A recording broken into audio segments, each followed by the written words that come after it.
Down the track and is continuing that pursuit with his education. He's going on a mission trip to Mexico during the break, from fall to spring break. Okay, and there's a box out on the table in the foyer next to the water fountain. Where he's needing to raise $600 to go into Mexico and help put roofs on people's homes so that they'll be out of the weather. And he's going with a group of athletes from the Abilene area churches, and he needs your help. And we're raising money. And one of the great things about Isaac is he would do anything he could for anybody. And so he's asking for your help so that he could go help other people, because that's what you guys, that's the impact that you've had on him, and the things that he's done to learn from Jordan in class, and what he's learned growing up in Cisco with you is to help people when they need help. And that's what he's doing. So if you can help him out, that'd be great. The thing is, we need your, today's the last day. We got to have a check to him this week. So if you could do that, find that box either this morning or this evening, and drop whatever you can give in there. And I know that Isaac would be very grateful, and I'm looking forward to seeing him over the breaks and see his smiling face. Just give him a hug and ask him how things are going. We are talking today, go ahead, Bud. We're on this idea today of what does it cost to follow Jesus? And that's what I want you to be thinking about. What's it costing you to follow after Him? What are you doing? What are you giving up? What are you doing in addition to follow Christ? And if you believe He is who He is, and if you have come to the realization that you need continual repentance in your life, you need to do the right things, if you've obeyed the command to follow Him, and you have believed in your heart that He is who He is, if you confess His name, and you put Him on in baptism, and if you're following after Him, then you realize that there are things in this life, day to day, sometimes minute to minute, choices that you have to make to give something up or to do better at something for Him so that you can be a fisher of men. And that's what we've been talking about for several weeks. And we're drawing to the close of this series. Rick Warren wrote in his book, Purpose-Driven Life, I have been at the bedside of many people in their final moments when they stood at the edge of eternity, and I have never heard anyone say, bring me my diplomas. Bring me the awards that I've won in this life so that I can see them one more time. Bring me my medals. Bring me those gifts. Bring me that gold watch that I was given so I can hold it in my hand one more time.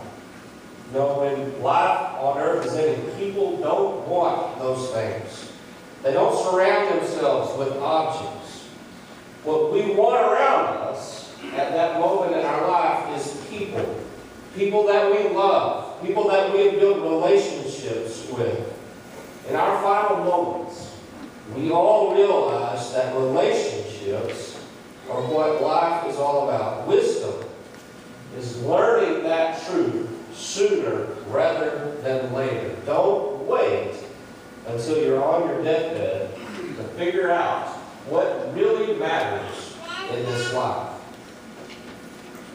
Our lives are about relationships.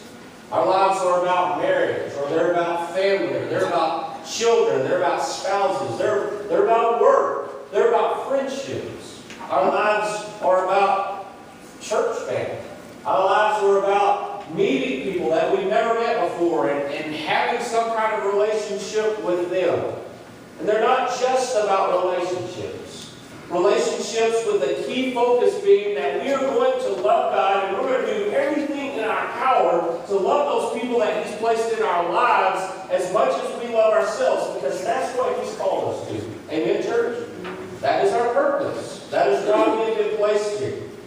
Consequently, we all need to do the best we can to work at these relationships. We need to work at building on them. It's not just well, we reached this level and that's as good as it's going to get. Although sometimes we're tempted to think that way. We need to work on building up our relationships, not tear them down. And all of us can learn from what Paul teaches us in 1 Corinthians chapter 8, where he says, knowledge puffs up, but love builds up. I'm going to quote from Romans chapter 8 a little later. It's something that Paul says there too. Knowledge puffs up, but love builds up. If anyone we know or have heard about in our entire lives ever exemplified that statement to its fullest, it was Jesus Christ. We've been examining his life. We've been looking at him through this series, and we have been pleading for everyone to allow him to change who we are so that we can be more like him, so that we can be effective, so that we can be fishers of men, so that we can be what we've been called to be. What does the life of Christ tell us about how to build relationships with other people, church? How are we to look at Christ and see what we're supposed to do in other people's lives? If anything, it really isn't how much we know. We can have all the knowledge of the world, but if we don't do something with that, we're not being who we need to be. Having knowledge isn't enough. It's how much we do out of love that builds relationships. This is the focus of the Sunday night lessons that we've been having. And tonight we're going to wrap that one up too. If you can meet here, great. How does Christ infiltrate who we are, and what does that do for the people around us? We must love people.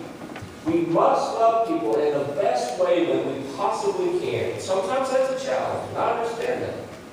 I can appreciate that. I confessed in Bible class this morning, and I confess it again now. When I was coaching junior high boys basketball, and I'm sorry, it wasn't my favorite thing in life to do, but I did it. And I tried really hard at it. I had terrible experiences because usually one of the first games we had, if not the very first game we had in a season, would be to take a group of junior high boys on a bus by myself to Brock, Texas. John's laughing. To Brock, Texas for a basketball tournament. Okay, if you have never experienced that, please experience that once in your life. It is the most miserable. No. It was miserable for me.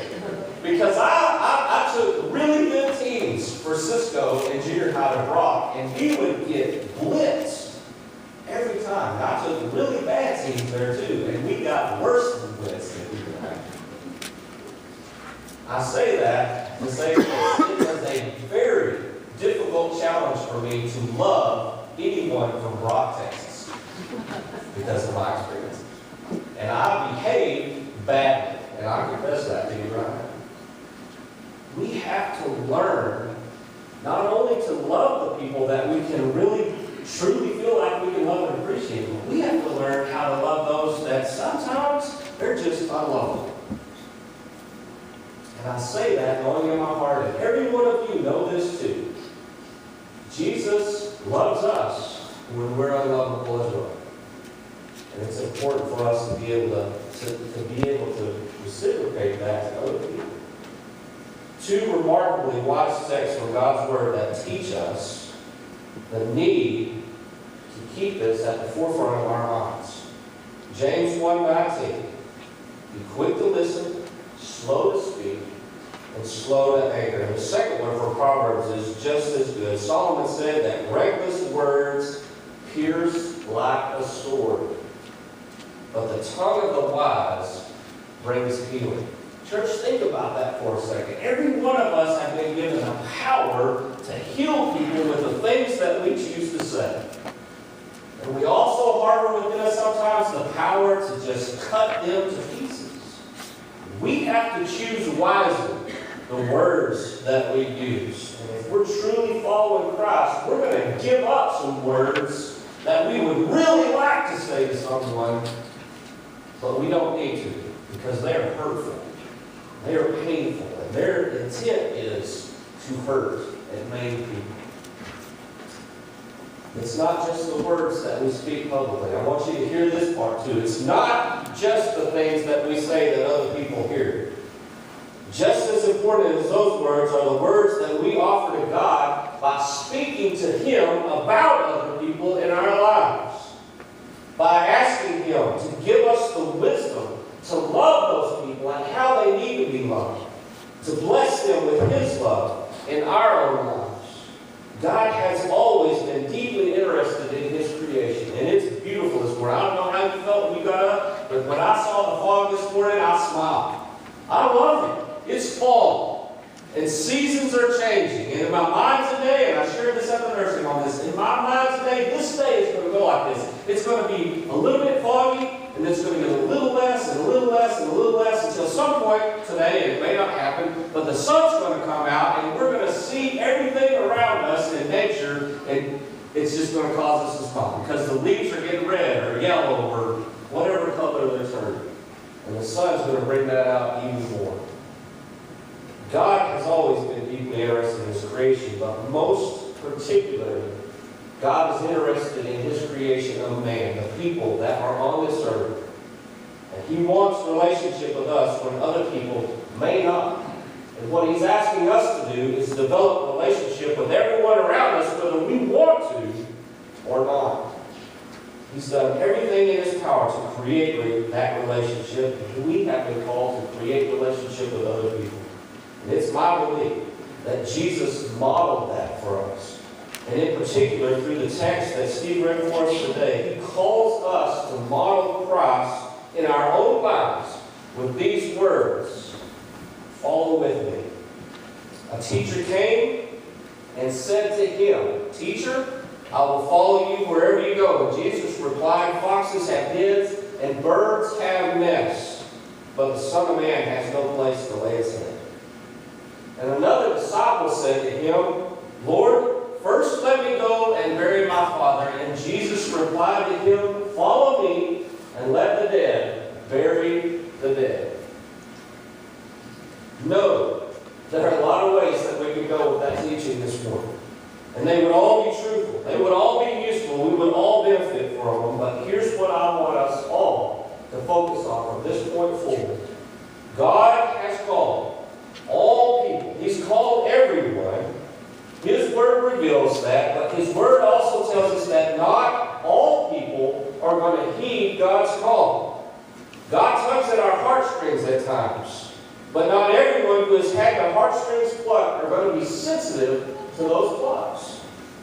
The lesson I want to share with you is this: we are called to speak life into the lives of other people. We are called in all circumstances of life to share with people that they are loved and that we can be a part of that, but ultimately it all returns and is given back to God because He first gave it to us. We're called to speak life in others through all circumstances, no matter where our homes are, no matter where our pillows are or are not, no matter what is going on in our lives, even in the tough moments like when we lose a spouse or a parent or a child to death. God has called us in all of those moments to love Him and to speak life into other people's lives. To be a disciple of Christ, to be a fisher of men, it's going to cost us something. That's part of Jesus' message this morning. It might be financial. It could cost us earthly things like status or friendship or even prestige and power. That might be the cost for us. But what we have to ask ourselves is, what are those things worth in comparison to the heavenly riches that we're commanded to store up? Is passing up the encouragement and teaching we receive every week when we meet together, is that worth momentary self-indulgence? Is that worth momentary pleasure that we might receive in its place? There's a cost to everything that we decide to do, everything that we decide to say. Some costs are spiritual, some are not. Some are emotional, others are monetary or physical. But there's a cost for every decision that we make. And most of those decisions affect more people than we realize. Most of those decisions affect more people than just ourselves. The scary part is, most of the time we focus less on the others that are affected by our decisions than we do on ourselves. There's an old story, I think, that really illustrates this point very well. And please do not be offended by this. It's illustration purposes only. Don't read into it more than you should, I guess is what I'm trying to say. It seems that on the day before God created Eve, He was speaking to Adam. And He says to Adam, just very plainly, "Adam, you're having a tough time. It looks like you could use some help." And Adam says, "I really could use some help, Lord. That would be great." And so God responds to Adam and says, "So what if I made for you woman? What if I made you woman and she will be perfect for you? She will be beautiful. She will be charming. She will plot grapes into your mouth. When you come home after a hard day, she's going to rub your feet, and when you get up early in the morning, she's going to rub your back. She's going to take care of you. She's going to make you your favorite dishes. She'll take care of the kids. You will be king of your household. She's going to take care of all of that. Adam says, well, God, that really sounds good. But how much is it going to cost me? God says, well, it's going to cost you. It's going to cost you. It's going to cost you an arm and a leg. And Adam scratches his chin and says, well, how much can I get for a rib?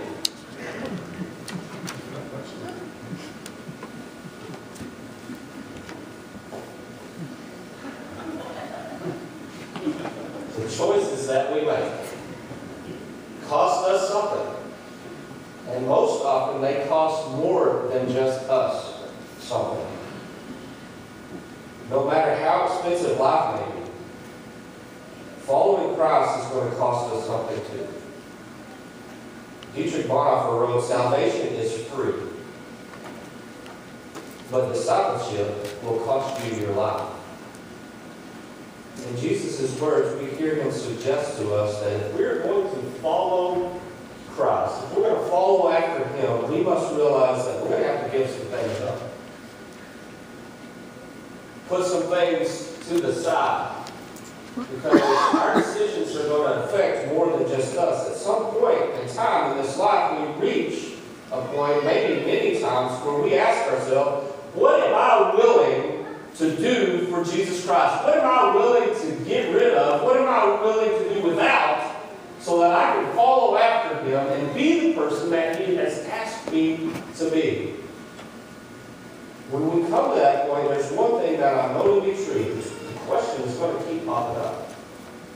It will never stop because there are always things that are going to be going on. There are always going to be things that are vying for our attention, vying for our time.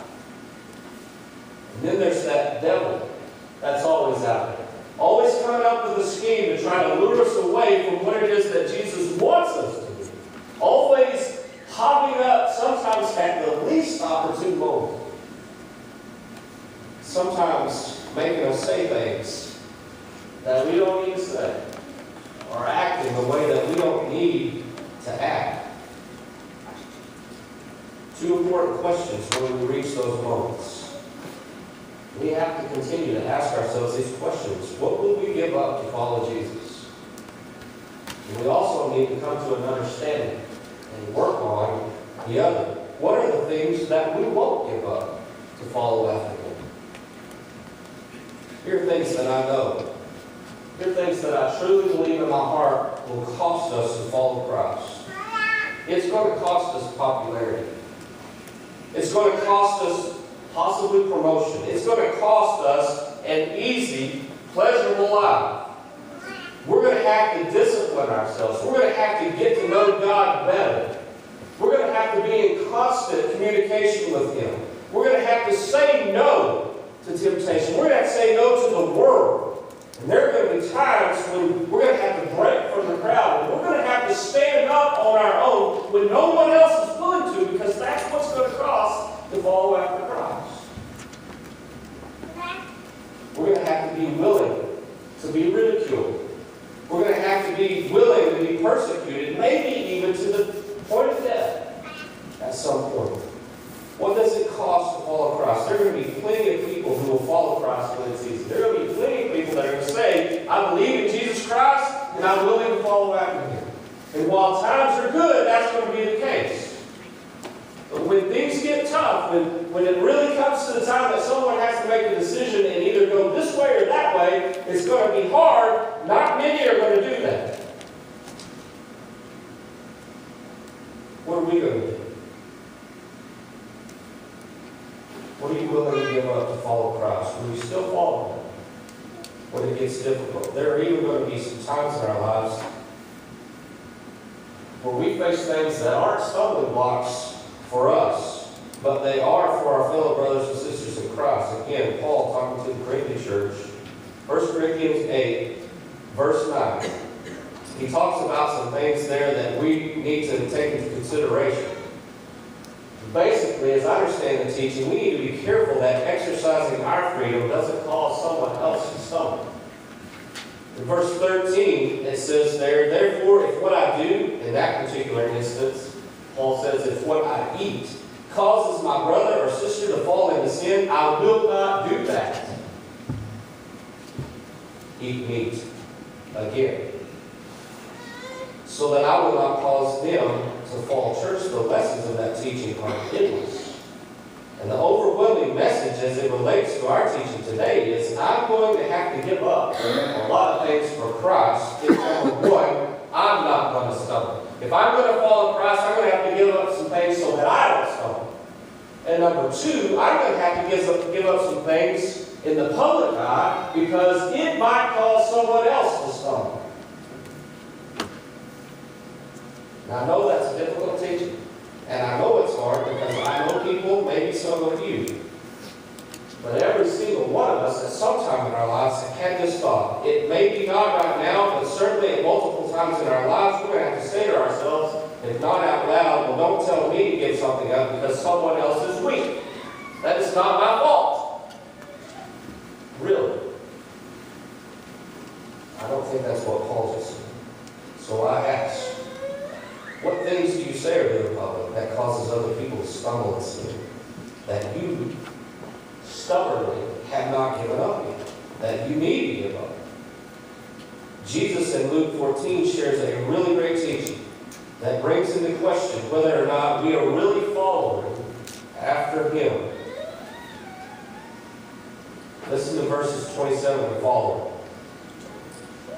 Whoever who does not carry their cross and follow me cannot be my disciple.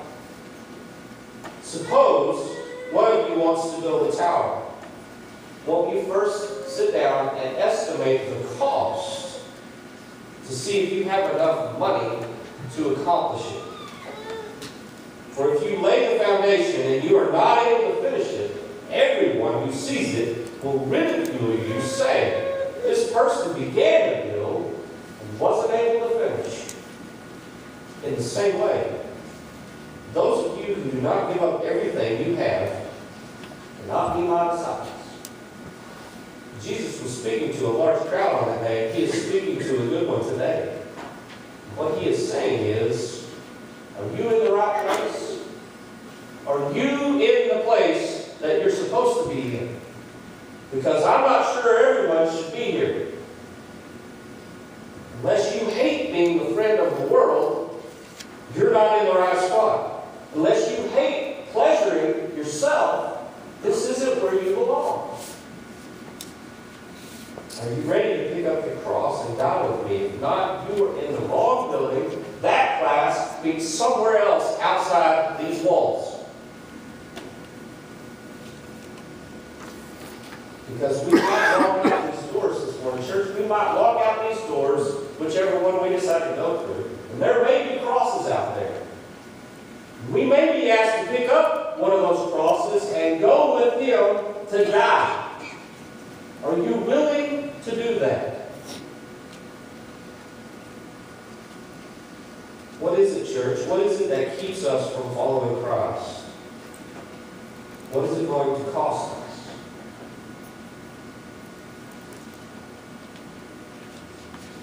It could be you. It could be a loved one. It could be someone you don't even know yet. What's it going to cost for you not to give your life to Christ and leave everything behind and follow Him? That's the lesson today. You have been given words of power, words of healing. You have all the freedom in the world to decide to do whatever it is you want to do with your life. But God has given you His Son. He has taken your place on a cross that you deserve to die. But He did it for you so that you don't have to. But He is asking you now, He's pleading with you now to take that cross and carry it for yourself. And while you're carrying it, yes, there are going to be people that are going to make fun of you. They're going to ridicule you. But even worse so, if you only carry it part of the way and then set it down and leave it there? What is important? What is so important in your life that you can't give it up for Jesus? That's the message today. And the message is yours. And whether or not you respond to it, it's up to you. But we have reached that time in the lesson this morning that you need to respond, whether at your seat or here at the front. I want you to respond to them while this thing is. When we reach the home.